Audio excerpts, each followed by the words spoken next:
जय हिंद साथियों, स्वागत है एक बार फिर से आप सभी का शिक्षा संकल्प के इस ऑनलाइन यूट्यूब प्लेटफॉर्म पर। कैसे हैं आप सभी दोस्त? आशा करते हैं कि आप लोग बहुत ही अच्छे होंगे, स्वस्थ होंगे। आप सभी जानते हैं डेली सुबह 11:30 बजे जीके जीएस की स्पेशल क्लास होती है जो कि बीएड एंट्रेंस एग्जाम 2026 के लिए महत्वपूर्ण है। आप किसी भी स्टेट से उस स्टेट की बीएड प्रवेश परीक्षा की तैयारी कर रहे हैं तो डेली सुबह 11:30 बजे इस क्लास को करना बिल्कुल मत भूलिएगा। हमने आपसे कहा था यदि आप लोग इन क्लासेस को अच्छे तरीके से कवर कर रहे हैं, साथियों विश्वास मानिएगा आपको जीके जीएस सेगमेंट में कोई समस्या नहीं होने वाली है।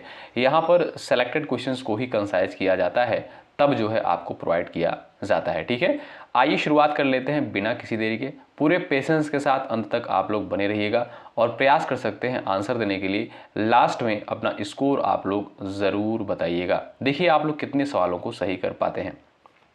पहला प्रश्न देखिए, निम्नलिखित में से दक्षिण भारत का मैनचेस्टर किसे कहा जाता है? इस क्वेश्चन पर आप लोग डबल स्टार लगा लें, ये प्रश्न बड़ा ही इंपॉर्टेंट है। बता सकते हैं आप लोग कोयम्बटूर, सलेम, मदुरई, तंजावुर। फर्स्ट क्वेश्चन का राइट आंसर क्या हो जाएगा? ऑप्शन नंबर ए बिल्कुल करेक्ट आंसर है। दोस्तों ध्यान रखें आप लोग, कोयम्बटूर को जो है क्या कहा जाता है भाई? दक्षिण भारत का मैनचेस्टर कहा जाता है। यहीं पर दूसरा सवाल आपसे पूछेगा कि उत्तर भारत का मैनचेस्टर किसे कहते हैं? आप कहिएगा कानपुर को जो है उत्तर भारत का मैनचेस्टर कहते हैं। और तीसरा प्रश्न आपसे पूछेगा कि भारत का मैनचेस्टर किसे कहा जाता है, तब आप कहिएगा अहमदाबाद को जो है भारत का मैनचेस्टर कहते हैं। ठीक है, तो साथियों यहाँ से देखिएगा 3 सवाल पेपर में बन सकते हैं। पहला क्वेश्चन क्या पूछेगा आपसे?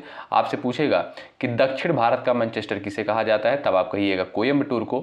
सेकंड क्वेश्चन आपसे पूछ सकता है कि उत्तर भारत का मैनचेस्टर किसे कहते हैं? कानपुर को। और भारत का मैनचेस्टर किसे कहते हैं? अहमदाबाद को। इन तीनों पॉइंट को आप लोग ध्यान रखें, इंपॉर्टेंट है। क्वेश्चन नंबर दूसरा देखें, निम्नलिखित में से किस तारीख को अंतर्राष्ट्रीय शांति दिवस के रूप में मनाया जाता है? बताएं। 15 सितंबर, 21 सितंबर, 2 सितंबर, 28 सितंबर। क्वेश्चन नंबर सेकंड का उत्तर आप लोग बताएं। अंतर्राष्ट्रीय शांति दिवस जो है कब मनाया जाता है? साथियों अगर यहाँ पर बात करें हम 15 सितंबर की, तो 15 सितंबर को जो है इंजीनियर्स डे के रूप में मनाते हैं। यानी इंजीनियर्स को हिंदी में क्या बोलते हैं भाई? अभियंता बोलते हैं। ठीक है, तो अगर आपसे कहे कि अभियंता दिवस या इंजीनियर्स डे कब मनाया जाता है, तो आप कहिएगा 15 सितंबर को प्रत्येक वर्ष मनाते हैं। ठीक है, और बात करें साथियों 21 सितंबर की, तो याद रखिएगा साथियों अंतर्राष्ट्रीय शांति दिवस प्रत्येक वर्ष 21 सितंबर को मनाते हैं। आपका बी ऑप्शन जो यहाँ पर दिया है ये बिल्कुल सही आंसर हो जाएगा, आप लोग याद रखिएगा। क्वेश्चन नंबर तीसरा देखिएगा, निम्नलिखित में से नर्मदा नदी का उद्गम जो है किस स्थान से होता है? ये साथियों मोस्ट इंपॉर्टेंट नदी है बीएड एंट्रेंस एग्जाम के लिए। बड़ा फेवरेट क्वेश्चन यहाँ से बनता है, तो आप लोग जो है इस नदी के बारे में कुछ जानकारियाँ याद रखिएगा। देखिएगा दोस्तों, बात करें अगर हम यहाँ पर नर्मदा नदी की, तो इसका जो उद्गम होता है आप देखेंगे, इसका उद्गम जो है मध्य प्रदेश के अमरकंटक से होता है। ऑप्शन नंबर सी बिल्कुल करेक्ट आंसर हो जाएगा। और ये नदी साथियों जो है पश्चिम की ओर बहने वाली नदी है। ये सवाल पेपर में बन चुका है कि नर्मदा नदी जो है किस दिशा में बहती है, तो ये जो है आपका पश्चिम की ओर बहने वाली नदी है। और इसे साथियों नर्मदा नदी को जो है मध्य प्रदेश की जीवन रेखा कहा जाता है। क्या भाई? मध्य प्रदेश की जीवन रेखा किसे कहते हैं? नर्मदा नदी को। ठीक है, तो यहाँ पर जो भी साथी जा रहे हैं ऑप्शन नंबर सी पर अमरकंटक पर, वो बिल्कुल राइट हो जाएंगे। नर्मदा नदी का उद्गम जो है साथियों अमरकंटक से होता है। सी विकल्प आपका बिल्कुल यहाँ पर राइट आंसर होगा। क्वेश्चन नंबर चौथा देखिएगा, निम्नलिखित में से द आर्गुमेंटेटिव इंडियन पुस्तक के लेखक कौन है? क्वेश्चन नंबर 4 का उत्तर बताएं। सवाल नंबर 4 का यहाँ पर राइट आंसर यहाँ पर कर सकते हैं आप लोग। तो आप सभी दोस्त जानते होंगे Amartya Sen. Option number A बिल्कुल करेक्ट आंसर हो जाएगा। अमर्त्य सेन साथियों ये जो है एक अर्थशास्त्री थे और इन्हें जो है नोबेल प्राइज भी दिया जा चुका है। ठीक है, तो द आर्गुमेंटेटिव इंडियन पुस्तक के राइटर कौन है? अमर्त्य सेन है। ए ऑप्शन आपका यहाँ पर बिल्कुल करेक्ट आंसर हो जाएगा। इन्हें नोबेल प्राइज जो है कब दिया गया था, आप लोग कमेंट बॉक्स में जरूर बताइएगा। क्वेश्चन नंबर 5 देखिएगा, निम्नलिखित में से संसद का संयुक्त अधिवेशन किस स्थिति में बुलाया जाता है? क्वेश्चन नंबर 5 का उत्तर आप बताएं। चलिए, सवाल नंबर 5 का राइट आंसर क्या हो जाएगा? आप सभी दोस्त यहां पर आंसर कर सकते हैं। चलिएगा साथियों, अगर आपसे पूछा जाए संयुक्त अधिवेशन जो है कौन बुलाता है, तो ध्यान रखिएगा राष्ट्रपति के द्वारा, किसके द्वारा, संसद का जो संयुक्त अधिवेशन बुलाया जाता है यह राष्ट्रपति के द्वारा बुलाया जाता है और इस अधिवेशन की अध्यक्षता जो है किसके द्वारा की जाती है, लोकसभा अध्यक्ष के द्वारा जो है इसकी अध्यक्षता की जाती है। ठीक है भाई, तो यहाँ पर आप देखेंगे जो लोग जा रहे हैं ऑप्शन नंबर बी पर, साधारण विधेयक पर मतभेद होने पर, वो बिल्कुल यहाँ पर करेक्ट हो जाएंगे।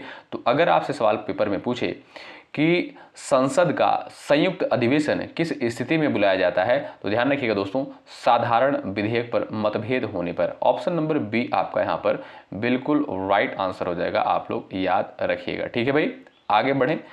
आइए देखते हैं क्वेश्चन नंबर यहाँ पर छठा, निम्नलिखित में से मिशन शक्ति किससे संबंधित है। क्वेश्चन नंबर 6 का उत्तर आप यहाँ पर बताइएगा। क्वेश्चन नंबर 6 का राइट आंसर क्या हो जाएगा, निम्नलिखित में से मिशन शक्ति जो है किससे संबंधित है। क्वेश्चन नंबर 6 का आप लोग यहाँ पर उत्तर दे सकते हैं। चलिएगा, सभी दोस्त यहाँ पर आंसर बता सकते हैं।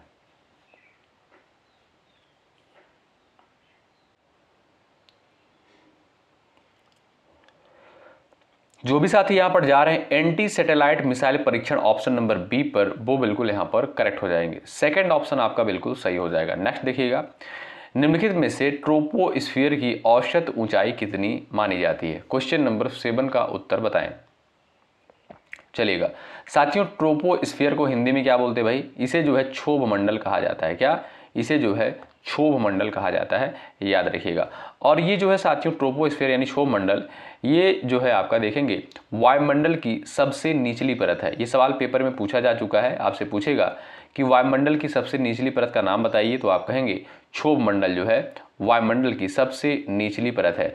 और आप देखेंगे साथियों जो मौसम की घटनाएं होती हैं जैसे आंधी, तूफान, बादल, वर्षा, ये सारी चीज़ें जो है किस में होती हैं, ये सभी जो है आप देखेंगे क्षोभ मंडल में ही होती हैं। ठीक है, यहीं पर साथियों एक सवाल और पेपर में बनता है कि ओजोन परत जो है किस मंडल में पाई जाती है। तो ओजोन परत साथियों समताप मंडल में पाई जाती है। आप सभी जानते हैं ओजोन परत का काम क्या होता है, इसका काम होता है जो सूर्य से आने वाली हानिकारक किरणें होती हैं उनको अवशोषित करने का कार्य करती है। ठीक है भाई, तो अगर आपसे सवाल पूछे कि जो मौसम संबंधित घटनाएं होती हैं, वर्षा, तूफान आना, बादल, ये सारी चीज़ जो है किस में होती हैं, ये आपका क्षोभ मंडल में होती हैं। और क्षोभ मंडल को जो है सबसे निचली परत कहा जाता है वायुमंडल की। ठीक है, इस पॉइंट को याद रखें। और अगर आपसे पूछे कि जो है ओजोन परत किस मंडल में पाई जाती है, तो समताप मंडल में जो है आपका ओजोन परत पाई जाती है। इन सारे पॉइंट्स को आप लोग याद रखिएगा। ठीक है, अगर आपसे पूछे कि हवाई जहाज जो है किस मंडल में उड़ान के लिए सबसे बेहतर होता है, तो वो है आपका समताप मंडल। ठीक है भाई, तो इन सारे पॉइंट्स को आप लोग याद रखिएगा। यहां पर आपसे सवाल क्या पूछा इस प्रश्न में, निम्नलिखित में से ट्रोपोस्फीयर यानी क्षोभ मंडल की औसत ऊंचाई कितनी मानी गई है। तो 12 से 13 किलोमीटर। ऑप्शन नंबर बी आपका यहां पर बिल्कुल करेक्ट आंसर हो जाएगा। भाई जो पॉइंट्स मैं आपको बता रहा हूं सारी चीज़ों को आप लोग सुनते हुए अच्छे तरीके से चलिएगा, इंपॉर्टेंट होते हैं। क्वेश्चन नंबर 9 देखिएगा, निम्नलिखित में से चौरी चौरा कांड के बाद कौन सा आंदोलन जो है वापस लिया गया। क्वेश्चन नंबर 8 का उत्तर आप बताएं यहाँ पर। चलिए सही आंसर क्या हो जाएगा, आप सभी दोस्त यहां पर आंसर कर सकते हैं। चौरी चौरा कांड के बाद कौन सा आंदोलन वापस ले लिया गया। तो जो लोग जा रहे हैं असहयोग आंदोलन ऑप्शन नंबर बी पर, वो बिल्कुल यहां पर राइट हो जाएंगे। ठीक है भाई साथियों, देखिएगा असहयोग आंदोलन की शुरुआत कब हुई, 1920 में जो है इस आंदोलन की शुरुआत हुई थी। ठीक है, और 1922 में जो है साथियों इस आंदोलन को वापस ले लिया गया था। ध्यान रखिएगा दोस्तों, 4 फरवरी, आप जानते होंगे ये घटना। ठीक है, ध्यान से सुनिएगा, 4 फरवरी 1922 को जो है गोरखपुर के चौरी चौरा में जो है हुई हिंसक घटना के कारण गांधी जी ने असहयोग आंदोलन को जो है वापस ले लिया था। ठीक है भाई, तो यहाँ पर जो लोग जा रहे हैं ऑप्शन नंबर बी पर, वो बिल्कुल राइट हो जाएंगे। चौरी चौरा कांड के बाद कौन सा आंदोलन वापस लिया गया, तो असहयोग आंदोलन। ऑप्शन नंबर बी आपका राइट है। नेक्स्ट देखिएगा, क्वेश्चन नंबर 9 का उत्तर आप लोग यहाँ पर दीजिएगा। निम्नलिखित में से G20 का अस्थायी सचिवालय कहाँ पर स्थित है। पेरिस, न्यूयॉर्क, जिनेवा, इनमें से कोई नहीं।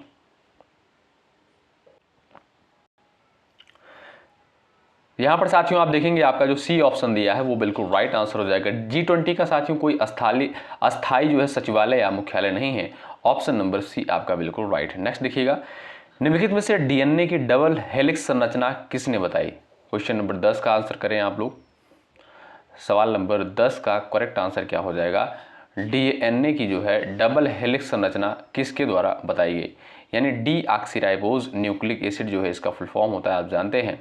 तो जो लोग जा रहे हैं ऑप्शन नंबर बी पर, वाटसन और क्रिक पर, वो बिल्कुल करेक्ट हो जाएंगे। ठीक है भाई साथियों, जेम्स वाटसन और फ्रांसिस क्रिक ने जो है 1953 में डीएनए की जो है डबल हेलिक्स संरचना की खोज की थी। ऑप्शन नंबर आपका यहाँ पर जो है बिल्कुल राइट हो जाएगा, ऑप्शन नंबर सेकंड। ठीक है, नेक्स्ट देखिएगा, निम्नलिखित में से वित्त आयोग का गठन भारतीय संविधान के किस अनुच्छेद के तहत किया जाता है? ये प्रश्न तो महत्वपूर्ण है, आप जानते ही होंगे। सवाल नंबर 11 का उत्तर बताएं। भाई लाइक की संख्या बढ़ा दीजिएगा आप लोग, ठीक है, इसमें आपका कोई चार्ज कोई पैसा नहीं लगता है। लाइक की संख्या बढ़ाते चलिएगा। जो भी साथी चैनल पर नए हैं जुड़ सकते हैं, हेल्प आपको यहाँ से 100% मिलेगी। सही आंसर क्या? Option number A 280। ठीक है दोस्तों, अनुच्छेद 280 के तहत साथियों राष्ट्रपति हर 5 वर्ष में जो है वित्त आयोग का गठन करते हैं। ठीक है, तो आपका ए ऑप्शन जो है बिल्कुल सही आंसर। नेक्स्ट, निम्नलिखित में से बुलंद दरवाजा का निर्माण जो है किसके द्वारा करवाया गया? बाबर, अकबर, जहांगीर, शाहजहां। क्वेश्चन नंबर 12 का उत्तर आप बताएं यहाँ पर। चलिएगा, राइट आंसर क्या हो जाएगा? आप सभी दोस्त यहाँ पर आंसर कर सकते हैं। जो दोस्त जा रहे हैं ऑप्शन नंबर बी अकबर पर, वो बिल्कुल राइट हो जाएंगे। दोस्तों अकबर ने जो है गुजरात विजय की स्मृति में फतेहपुर सिकरी में बुलंद दरवाजा बनवाया। ठीक है, अगर आपसे पूछा जाए कि बुलंद दरवाजा जो ये आपका कहाँ पर स्थित है, जो ये आपका साथियों फतेहपुर सिकरी में है। इसका निर्माण जो है अकबर के द्वारा करवाया गया। ऑप्शन नंबर बी जो दिया है बिल्कुल यहाँ पर सही आंसर हो जाएगा। अगला सवाल ये रहा भाई, निम्नलिखित में से लू जो है किस प्रकार की पवन है? शीत पवन है, आर्द्र पवन है, शुष्क एवं गर्म पवन है, चक्रवाती पवन है। क्वेश्चन नंबर 13 का उत्तर बताएं। चलिएगा, राइट आंसर क्या हो जाएगा? आप सभी दोस्त यहां पर बताइएगा।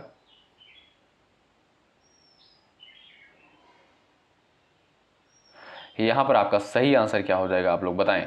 जो लोग जा रहे हैं शुष्क एवं गर्म पवन ऑप्शन नंबर सी पर, वो बिल्कुल यहाँ पर राइट हो जाएंगे। ठीक है, लू साथियों आप जानते हैं उत्तर भारत में जो है मई जून के महीने में चलने वाली ये जो है तीव्र गर्म हवा होती है। तो ऑप्शन नंबर सी पर जो लोग जा रहे हैं वो बिल्कुल यहाँ पर राइट हो जाएंगे, शुष्क एवं गर्म पवन। क्वेश्चन नंबर नेक्स्ट, निम्नलिखित में से नालंदा विश्वविद्यालय किस काल में विशेष रूप से प्रसिद्ध हुआ था? क्वेश्चन नंबर 14 का उत्तर बताइए। और इसकी स्थापना किसके द्वारा करी गई थी, ये भी आप आंसर कर सकते हैं, बड़ा इंपॉर्टेंट पॉइंट है। तो सही उत्तर हो जाएगा दोस्तों आपका यहाँ पर क्या भाई? गुप्त काल। ऑप्शन सेकंड जो दिया है बिल्कुल राइट आंसर हो जाएगा। दोस्तों नालंदा विश्वविद्यालय की स्थापना जो है गुप्त शासक कुमार गुप्त प्रथम के द्वारा करी गई थी। ठीक है, कुमार गुप्त प्रथम के द्वारा नालंदा विश्वविद्यालय की स्थापना करी गई थी। तो यहाँ पर जो लोग सेकंड ऑप्शन पर गए हैं वो बिल्कुल राइट होंगे। नेक्स्ट, निम्नलिखित में से मस्तिष्क का कौन सा भाग शरीर का संतुलन बनाए रखता है? क्वेश्चन नंबर 15 का उत्तर बताएं। चलिए, क्वेश्चन नंबर यहाँ पर 15 दिया है, आप सभी दोस्त यहाँ पर आंसर कर सकते हैं। यहाँ पर जो लोग जा रहे हैं ऑप्शन नंबर बी पर सेरिबेलम पर, वो बिल्कुल करेक्ट हो जाएंगे। दोस्तों सेरिबेलम जो है हमारे शरीर के संतुलन, मुद्रा और ऐच्छिक मांसपेशियों के समन्वय को नियंत्रित करता है। तो ऑप्शन नंबर आपका जो यहाँ पर बी दिया है ये बिल्कुल आपका सही आंसर है। नेक्स्ट देखिएगा, निम्नलिखित में से पब्लिक अकाउंट्स कमेटी का अध्यक्ष सामान्यतः कौन होता है? 16 का उत्तर बताइए। निम्नलिखित में से पब्लिक अकाउंट्स कमेटी का अध्यक्ष जो है सामान्यतः कौन होता है? सत्ता पक्ष का सदस्य, विपक्ष का सदस्य, राज्यसभा सदस्य, वित्त मंत्री। सही उत्तर हो जाएगा विपक्ष का सदस्य। ऑप्शन नंबर बी पर जो लोग जा रहे हैं वो बिल्कुल यहाँ पर राइट हो जाएंगे, ऑप्शन नंबर बी करेक्ट है। नेक्स्ट, निम्नलिखित में से हिमालय जो है किस प्रकार का पर्वत है? ज्वालामुखी, अवशिष्ट, वलित, भ्रंश। सवाल नंबर 17 का उत्तर सभी दोस्त यहाँ पर करेंगे, बताइए। यहाँ पर आपका सही आंसर क्या हो जाएगा? क्वेश्चन नंबर 17 का उत्तर आप यहाँ पर कर सकते हैं। तो जो भी साथी जा रहे हैं वलित पर्वत पर, ऑप्शन नंबर सी बिल्कुल यहाँ पर राइट हो जाएंगे। तो भाई ये जो हिमालय पर्वत है ये आपका कैसा है? ये आपका वलित है। ठीक है, ऑप्शन नंबर सी पर जो लोग जा रहे हैं वो बिल्कुल राइट हो जाएंगे। ठीक है साथियों, ये दुनिया की जो है सबसे युवा पर्वत श्रृंखला है। ठीक है, अगर आपसे पूछा जाए कि दुनिया का जो है सबसे युवा पर्वत श्रृंखला किसे कहा जाता है, तो वो है भाई आपका हिमालय पर्वत। ठीक है, और सबसे प्राचीनतम पर्वत श्रृंखला कौन सा भाई? वो आप जानते हैं अरावली। क्या भाई? अरावली है। ठीक है, क्वेश्चन नेक्स्ट, निम्नलिखित में से भारत रत्न पाने वाले पहले वैज्ञानिक कौन थे? सवाल नंबर 18 का उत्तर बताएं आप लोग। क्वेश्चन नंबर 18 का उत्तर आप दीजिएगा यहाँ पर। और इन्हें जो है भारत रत्न कब दिया गया था ये भी आप बता सकते हैं। चलिए, जो लोग जा रहे हैं ऑप्शन नंबर ए पर सीवी रमन पर, वो बिल्कुल करेक्ट हो जाएंगे। साथियों, डॉक्टर सीवी रमन को जो है 1954 में भारत रत्न दिया गया था। ठीक है साथियों, इन्हें जो है 1930 में, कब 1930 में रमन प्रभाव के लिए भौतिकी का नोबेल मिला था, ध्यान रखिएगा आप लोग। तो अगर आपसे सवाल पूछे साथियों कि डॉक्टर सीवी रमन को जो है भारत रत्न कब दिया गया, तब आप कहिएगा 1954 में। ठीक है, और इन्हें नोबेल प्राइज़ कब दिया गया, 1930 में जो है इन्हें नोबेल प्राइज़ दिया गया। ठीक है, तो जो लोग यहाँ पर ए ऑप्शन पर जा रहे हैं वो बिल्कुल राइट हो जाएंगे। और किस क्षेत्र में दिया गया था साथियों, भौतिकी के क्षेत्र में दिया गया था। और प्रत्येक वर्ष साथियों 28 फरवरी को, कब, प्रत्येक वर्ष 28 फरवरी को राष्ट्रीय विज्ञान दिवस के रूप में मनाते हैं, ये भी याद रखें। क्वेश्चन नंबर 19, निम्नलिखित में से अंतर्राष्ट्रीय न्यायालय कहाँ स्थित है, क्वेश्चन नंबर 19 का उत्तर बताएं। Hague, Paris, Geneva, Veena. Question number 19 का करेक्ट आंसर क्या हो जाएगा, ऑप्शन नंबर ए, हेग में जो है साथियों अंतर्राष्ट्रीय न्यायालय का जो है मुख्यालय स्थित है। ऑप्शन नंबर आपका ए बिल्कुल राइट है। और ये आपका हेग कहाँ पर है दोस्तों, ये आपका नीदरलैंड में, कहाँ पर, नीदरलैंड में। ठीक है, अगला सवाल देखिएगा, निम्नलिखित में से पंचायती राज में 3 स्तरीय व्यवस्था किस समिति ने सुझाई थी, क्वेश्चन नंबर 20 का उत्तर बताएं। सवाल नंबर 20 का राइट आंसर क्या हो जाएगा, आप सभी दोस्त यहां पर आंसर कर सकते हैं। जो लोग जा रहे हैं भाई ऑप्शन बी पर, बलवंत राय मेहता समिति पर, वो बिल्कुल करेक्ट हो जाएंगे। ठीक है दोस्तों, ध्यान रखें आप लोग, 2 अक्टूबर 1959, कब, 2 अक्टूबर 1959 को राजस्थान के नागौर जिले में पहली बार पंचायती राज जो है लागू किया गया। ठीक है दोस्तों, 73वें संविधान संशोधन द्वारा इसे संवैधानिक दर्जा दिया गया। यानी अगर आपसे पूछा जाए कि पंचायती राज को जो है संवैधानिक दर्जा कब मिला, 73वें संविधान संशोधन के द्वारा जो है इसे संवैधानिक दर्जा मिला। ठीक है, तो यहाँ पर जो लोग बी ऑप्शन पर जा रहे हैं वो बिल्कुल राइट हो जाएंगे। पंचायती राज में 3 स्तरीय व्यवस्था किस समिति ने सुझाई थी, तो बलवंत राय मेहता समिति ने, ऑप्शन नंबर बी आपका राइट है। नेक्स्ट, निम्नलिखित में से ब्लैक सॉइल का दूसरा नाम क्या है, जलोढ़ मिट्टी, रेगुर, लेटेराइट, लाल। साथियों, ब्लैक सॉइल यानी इसे क्या बोलते हैं, काली मृदा कहा जाता है, या इसे रेगुर मृदा भी कहा जाता है। ठीक है, तो यहाँ पर जो लोग ऑप्शन नंबर बी पर गए हैं वो बिल्कुल यहाँ पर राइट हो जाएंगे। आप लोग याद रखिएगा, जो कि कपास की खेती के लिए बहुत ही बेहतर मानी जाती है, जो काली मिट्टी होती है, रेगुर मृदा होती है। ठीक है, अंगूर की खेती को आमतौर पर क्या कहा जाता है, sericulture, aviculture, viticulture, moriculture. Question number 22 का उत्तर बताएं। चलिए भाई, राइट आंसर क्या हो जाएगा, आप सभी साथी यहां पर उत्तर दीजिएगा। तो जो लोग जा रहे हैं भाई यहाँ पर ऑप्शन नंबर सी पर, विटीकल्चर पर, वो बिल्कुल राइट हो जाएंगे। अंगूर की खेती को साथियों आमतौर पर जो है विटीकल्चर कहा जाता है। ऑप्शन नंबर सी जो दिया है बिल्कुल यहाँ पर राइट आंसर हो जाएगा। सेरीकल्चर आप जानते होंगे साथियों, रेशम पालन को जो है सेरीकल्चर कहा जाता है। और यहीं पर अगर मैं आपसे पूछूं कि पीसी कल्चर किसे कहते हैं, तो पीसी कल्चर साथियों मछली पालन को जो है पीसी कल्चर कहा जाता है। और हॉर्टिकल्चर याद रखिएगा दोस्तों, बड़ा इंपॉर्टेंट है। हॉर्टिकल्चर की अगर बात करें यहाँ पर, हॉर्टिकल्चर किससे संबंधित है, तो ये आपका बागवानी से संबंधित है। किससे, बागवानी से संबंधित है। हॉर्टिकल्चर बड़ा इंपॉर्टेंट है, ध्यान रखें आप लोग। ठीक है, क्वेश्चन नंबर नेक्स्ट, निम्नलिखित में से मौलिक अधिकार कब निलंबित किए जा सकते हैं, 23 का उत्तर बताएं। यहां पर आपका राइट आंसर क्या हो जाएगा बताएं। जो लोग जा रहे हैं ऑप्शन नंबर ए पर, आपातकाल की स्थिति में। ठीक है साथियों, ऑप्शन नंबर ए बिल्कुल राइट आंसर हो जाएगा। लेकिन दोस्तों याद रखिएगा, अनुच्छेद 20 और अनुच्छेद 21 को जो है किसी भी स्थिति में निलंबित नहीं किया जा सकता, याद रखिएगा, ये भी सवाल पूछा गया है। ठीक है, तो अनुच्छेद 20 को और अनुच्छेद 21 को किसी भी स्थिति में निलंबित नहीं किया जा सकता, इस पॉइंट को रट लीजिएगा। यहाँ पर जो लोग जा रहे हैं ए ऑप्शन पर, वो बिल्कुल यहाँ पर राइट हो जाएंगे। मौलिक अधिकार कब निलंबित किए जा सकते हैं, आपातकाल में। ऑप्शन नंबर ए करेक्ट है। नेक्स्ट, कावेरी जल विवाद जो है किन राज्यों के बीच है, क्वेश्चन नंबर 24 का उत्तर बताएं। सवाल नंबर 24 का राइट आंसर क्या हो जाएगा, तो जो लोग यहां पर जा रहे हैं ऑप्शन नंबर सी पर, कर्नाटक और तमिलनाडु, ऑप्शन नंबर सी आपका बिल्कुल यहां पर करेक्ट आंसर होगा। नेक्स्ट देखिएगा, निम्नलिखित में से कुतुब मीनार का निर्माण किसके द्वारा प्रारंभ कराया गया था, 25 का उत्तर बताएं।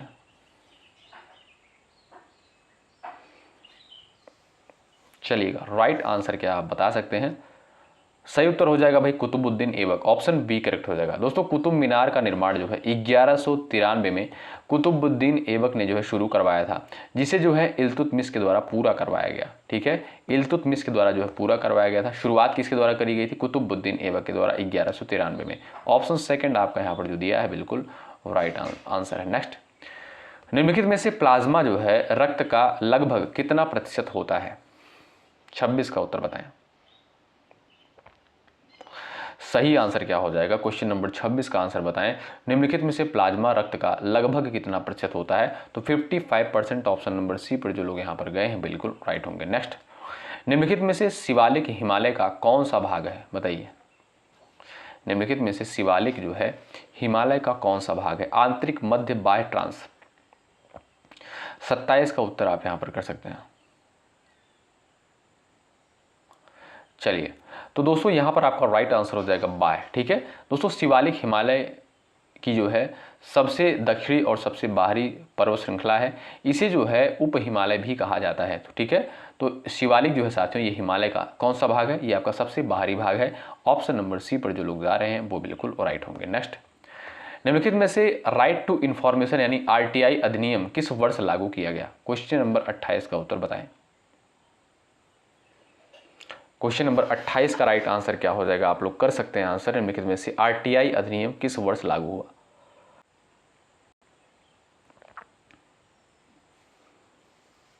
चलिएगा, इस क्वेश्चन का आंसर आप कर सकते हैं यहाँ पर।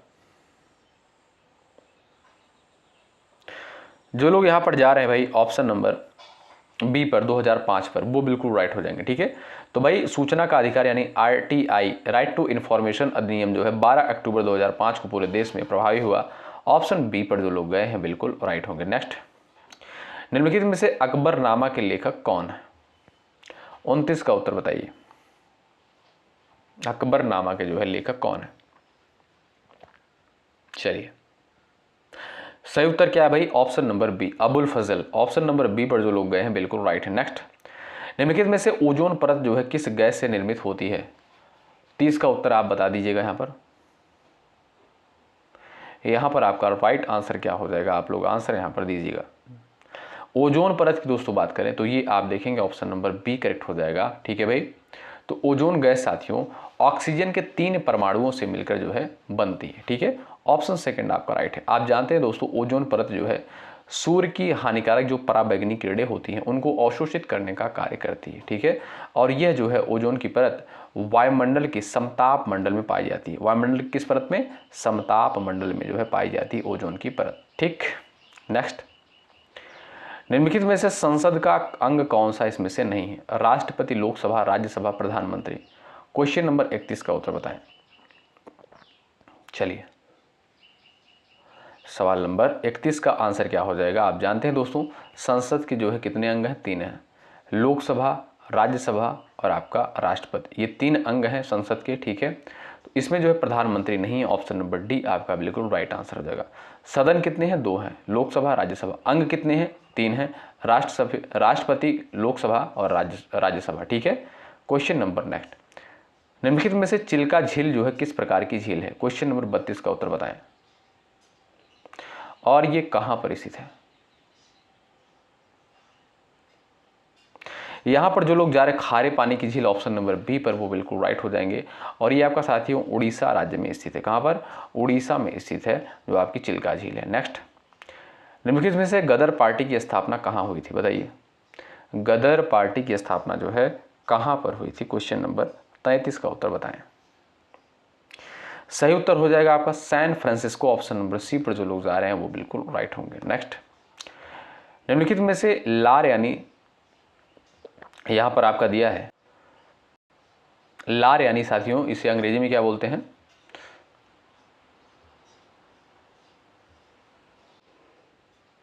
एक सेकंड भाई, एक सेकंड रुक जाइएगा थोड़ा सा। हाँ देखिए, निम्नलिखित में से जो है लार किसके पाचन में जो सहायक होती है? ठीक है, इसे साथियों अंग्रेजी में सलाइवा कहते हैं। आप देख रहे हैं यहाँ पर, ठीक है, सलाइवा लिखा हुआ है। ठीक है, तो निम्नलिखित में से लार जो है किसके पाचन में सहायक होती है? वसा, protein, carbohydrate, vitamin. Question number 34 का उत्तर आप यहाँ पर बताइए, राइट आंसर क्या हो जाएगा?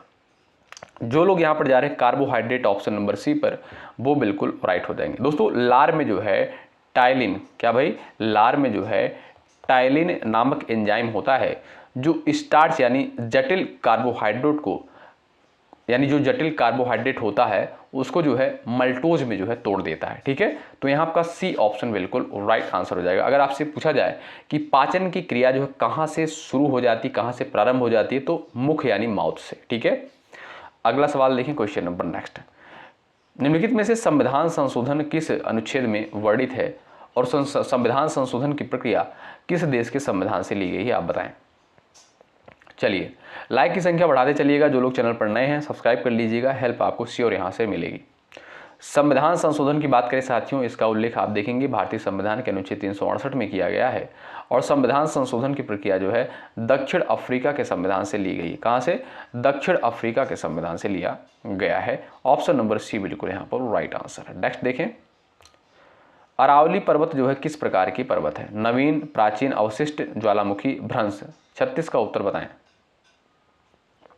चलिए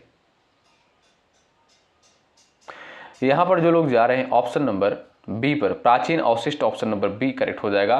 दोस्तों अरावली जो है दुनिया की सबसे पुरानी पर्वत श्रृंखलाओं में से एक है। आपका बी विकल्प जो है बिल्कुल यहां पर राइट आंसर होगा। नेक्स्ट देखिएगा, निम्नलिखित में से पद्म श्री पुरस्कार किस क्षेत्र के लिए प्रदान किया जाता है? क्वेश्चन नंबर 37 का उत्तर बताएं।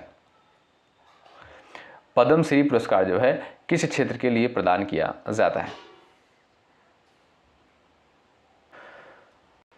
साथियों जो पद्म श्री पुरस्कार है ये कई क्षेत्रों में दिया जाता है, जैसे आपका कला हो गया, शिक्षा हो गया, साहित्य हो गया, विज्ञान हो गया, खेल हो गया। ठीक है, तो आप यहां पर कह सकते हैं विभिन्न क्षेत्रों में। ऑप्शन नंबर जो आपका सी दिया है ये बिल्कुल करेक्ट आंसर है। नेक्स्ट देखिएगा, निम्नलिखित में से दांडी यात्रा की दूरी लगभग कितनी थी? क्वेश्चन नंबर 38 का उत्तर बताएं। चलिएगा सही आंसर क्या हो जाएगा आप लोग बताइएगा। दांडी यात्रा की लगभग दूरी जो थी साथियों वो लगभग थी 385 किलोमीटर। कितना? 385 से 390 किलोमीटर। ऑप्शन नंबर सी पर जो लोग यहाँ पर गए हैं वो बिल्कुल राइट हो जाएंगे। साथियों यह यात्रा जो है 12 मार्च 1930 को शुरू हुई थी। कब? 12 मार्च 1930 को जो है शुरू हुई थी और 6 अप्रैल 1930 को नमक कानून तोड़कर जो है समाप्त हुई थी। ठीक है, नेक्स्ट, निम्नलिखित में से भारतीय संविधान में कुल कितनी अनुसूचियां हैं? क्वेश्चन नंबर 39 का उत्तर आप कर सकते हैं। चलिए राइट आंसर क्या हो जाएगा आप बताएं। जो लोग जा रहे हैं ऑप्शन नंबर यहां पर बी पर वो बिल्कुल राइट हो जाएंगे। वर्तमान समय में आप देखेंगे साथियों 12 अनुसूचियां हैं। ठीक है, पहले 8 अनुसूचियां हुआ करती थी, लेकिन उसके बाद 9वीं अनुसूची जोड़ी गई, उसके बाद 10वीं, 11वीं, 12वीं। ठीक है, तो ये 12 अनुसूचियां हैं। अब 9वीं अनुसूची में दोस्तों क्या है, इसमें जो है भूमि सुधार से संबंधित अनुसूची है। 10वीं अनुसूची जो है दल बदल से संबंधित है और आप देखेंगे जो 11वीं अनुसूची है ये आपका पंचायती राज से संबंधित है और 12वीं अनुसूची जो है ये आपका नगर पालिकाओं से संबंधित है। ठीक है, तो ये 4 अनुसूचियां जो है बाद में जोड़ी गई थी। ऑप्शन नंबर बी पर जो लोग जा रहे हैं वो बिल्कुल राइट है। अगर आपसे पूछे कि मूल संविधान में कितनी अनुसूचियां थी तब आप कहिएगा 8, अब कितनी है? 12। ऑप्शन बी करेक्ट है। नेक्स्ट, निम्नलिखित में से ताप का एसआई मात्रक क्या है? 40 का उत्तर बताएं। ताप का जो है एसआई मात्रक क्या हो जाएगा? क्वेश्चन नंबर 40 का आंसर करें। जो लोग केल्विन पर जब जा रहे हैं ऑप्शन नंबर सी पर वो बिल्कुल यहां पर राइट होंगे। नेक्स्ट देखिएगा, निम्नलिखित में से लॉर्ड डलहौजी किस नीति के लिए प्रसिद्ध थे? क्वेश्चन नंबर 41 का उत्तर आप कर सकते हैं। लॉर्ड डलहौजी जो है किस नीति के लिए प्रसिद्ध थे? सवाल नंबर 41 का राइट आंसर बताएं।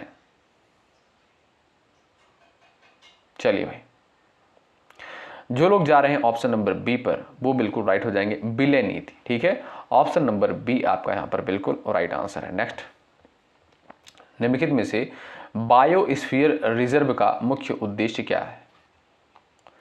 42 का आंसर बताएं। पर्यटन विकास, वन संरक्षण, जैव विविधता संरक्षण, कृषि विकास। 42 का राइट आंसर क्या हो जाएगा बताएं। बायोस्फीयर रिजर्व का मुख्य उद्देश्य जो है क्या है? सही आंसर हो जाएगा जैव विविधता संरक्षण। ऑप्शन नंबर सी बिल्कुल राइट आंसर हो जाएगा। साथियों बायोस्फीयर रिजर्व का मुख्य कार्य जो है पौधों, जानवरों और सूक्ष्म जीवों की विविधता को उनके प्राकृतिक वातावरण में संरक्षित करना है। ठीक है, तो आपका बी ऑप्शन बिल्कुल यहाँ पर राइट आंसर हो जाएगा, याद रखें। नेक्स्ट, निम्नलिखित में से जो है शून्य की खोज जो है किसके द्वारा करी गई थी? क्वेश्चन नंबर 43 का उत्तर बताएं। शून्य की खोज जो है किसके द्वारा करी गई थी? तो आर्यभट्ट के द्वारा। किसके द्वारा? आर्यभट्ट। ऑप्शन नंबर ए पर जो लोग जा रहे हैं वो बिल्कुल यहाँ पर राइट हो जाएंगे। ठीक है भाई, ऑप्शन नंबर आपका ए बिल्कुल करेक्ट है। नेक्स्ट, निम्नलिखित में से वायुमंडल की सबसे ठंडी परत कौन सी मानी जाती है? बताइए, वायुमंडल की सबसे ठंडी परत कौन सी मानी जाती है? बड़ा इंपॉर्टेंट सवाल है, आप लोग बताएं। तो जो लोग जा रहे हैं ऑप्शन नंबर सी पर, मध्यमंडल, यानी जिसे बोलते हैं मीजोस्फीयर बोलते हैं अंग्रेजी में, ऑप्शन सी करेक्ट हो जाएगा। इसे साथियों वायुमंडल की सबसे ठंडी परत माना जाता है। ठीक है, नेक्स्ट, रॉलेट एक्ट जो है किस वर्ष पारित किया गया था? क्वेश्चन नंबर 45 का उत्तर करें। सवाल नंबर 45 का राइट आंसर क्या है आप बता सकते हैं? निम्नलिखित में से रॉलेट एक्ट जो है किस वर्ष पारित किया गया? 1919 में। कब साथियों? 1919 में जो है आपका यहाँ पर सी ऑप्शन जो दिया है बिल्कुल सही उत्तर होगा। नेक्स्ट, निम्नलिखित में से लाल बहादुर शास्त्री का समाधि स्थल जो है कहाँ पर स्थित है? 46 का उत्तर बताइए। लाल बहादुर शास्त्री का जो है समाधि स्थल कहाँ पर स्थित है? 46 का राइट आंसर बताएं। देखिए साथियों, इंदिरा गांधी का जो समाधि स्थल है वो क्या भाई? शक्ति स्थल। क्या उसे बोलते हैं? शक्ति स्थल। ठीक है, और यहाँ पर आपका राइट आंसर क्या हो जाएगा? जो लोग जा रहे हैं विजय घाट पर, ऑप्शन नंबर ए पर, वो बिल्कुल यहाँ पर राइट हो जाएंगे। ठीक है भाई, और राजघाट साथियों किसका है? ये आपका महात्मा गांधी का समाधि स्थल है, ध्यान रखें आप लोग। नेक्स्ट, निम्नलिखित में से नागार्जुन सागर बांध किस नदी पर स्थित है? 47 का उत्तर कर सकते हैं। नागार्जुन सागर बांध जो है किस नदी पर स्थित है? तो ये आपका साथियों कृष्णा नदी पर, ऑप्शन नंबर बी करेक्ट हो जाएगा। नागार्जुन सागर बांध साथियों तेलंगाना और आंध्र प्रदेश की सीमा पर कृष्णा नदी पर बना एक विशाल बांध है, ऑप्शन नंबर बी करेक्ट हो जाएगा। नेक्स्ट, सुप्रीम कोर्ट की स्थापना जो है किस वर्ष हुई? क्वेश्चन नंबर 48 का उत्तर करें। चलिए, सवाल नंबर 48 का राइट आंसर बताएं। जो लोग टेलीग्राम ग्रुप से नहीं जुड़े हैं, डिस्क्रिप्शन बॉक्स में आपको लिंक मिल जाएगा, ज्वाइन कर लीजिएगा। साथियों, भारत की उच्चतम न्यायालय का जो आप देखेंगे यहाँ पर स्थापना जो करी गई थी वो आपका 1950 में, ऑप्शन नंबर बी पर जो लोग जा रहे हैं वो बिल्कुल राइट हो जाएंगे। और भाई भारत के जो है पहले मुख्य न्यायाधीश कौन थे? हीरालाल जे कानिया। इनका नाम याद रखिएगा, हीरालाल जे कानिया इनका जो है नाम था, याद रखिएगा। ये जो है भारत के पहले मुख्य न्यायाधीश थे, बड़ा इंपॉर्टेंट पॉइंट है। नेक्स्ट, विटामिन ए की कमी से जो है कौन सी बीमारी होती है? क्वेश्चन नंबर 49 का उत्तर करें। विटामिन ए की कमी से जो है कौन सी बीमारी होती है? दोस्तों, विटामिन ए का रासायनिक नाम क्या होता है? रेटिनॉल होता है। क्या? रेटिनॉल जो है विटामिन ए का रासायनिक नाम होता है। और विटामिन ए की कमी से जो है रतौंधी होता है, ऑप्शन नंबर ए जो है बिल्कुल सही आंसर हो जाएगा। और विटामिन सी की कमी से आप जानते हैं स्कर्वी होता है। ठीक है, और विटामिन B1 की कमी से क्या होता है? बेरी होता है, याद रखिएगा आप लोग। ठीक है भाई, और सबसे बेहतरीन स्रोत विटामिन ए का कौन सा है? वो है आपका गाजर। ये भाई गाजर। नेक्स्ट, ये लास्ट सवाल है। निम्नलिखित में से वर्तमान नीति आयोग से पहले कौन सी संस्था कार्यरत थी? क्वेश्चन नंबर 50 का उत्तर बताएं। तो आप लोग जरूर बताइएगा। देखिएगा, 2-3 सवाल मैं आपसे पूछ रहा हूँ। योजना आयोग का गठन कब किया गया था, यानी योजना आयोग की स्थापना कब करी गई थी? उसके बाद नीति आयोग की स्थापना कब करी गई, ज़रूर बताएं। और नीति आयोग के जो है अध्यक्ष कौन होते हैं? आप लोग इन सारे पॉइंट्स को सुनिएगा और आंसर ज़रूर करिएगा भाई। ठीक है, ये क्लास कैसी लगी कमेंट बॉक्स में ज़रूर बताएं। ईमानदारी के साथ बताइएगा इन 50 सवालों में से आपने कितने क्वेश्चंस को बिल्कुल सही किया है। जो क्लास का टाइमिंग है सुबह 11:30 बजे, दोपहर को 3 बजे, रात को 8:30 बजे, इन क्लासेस को आप लोग ज़रूर से ज़रूर अटेंड करें। यदि आप चैनल पर नए हैं सब्सक्राइब ज़रूर कर लीजिएगा, हेल्प आपको यहाँ पर 100% मिलेगी। और सेशन को लाइक करना बिल्कुल मत भूलिएगा, क्योंकि बहुत मेहनत के साथ इन सारी चीज़ों को तैयार किया जाता है, तब आप तक जो है लाया जाता है। इससे हमारा दोस्तों मनोबल बढ़ता है। तो आप लोग सेशन को लाइक ज़रूर करें। शुक्रिया, मिलते हैं आपसे अगली क्लास में। जय हिंद, जय भारत।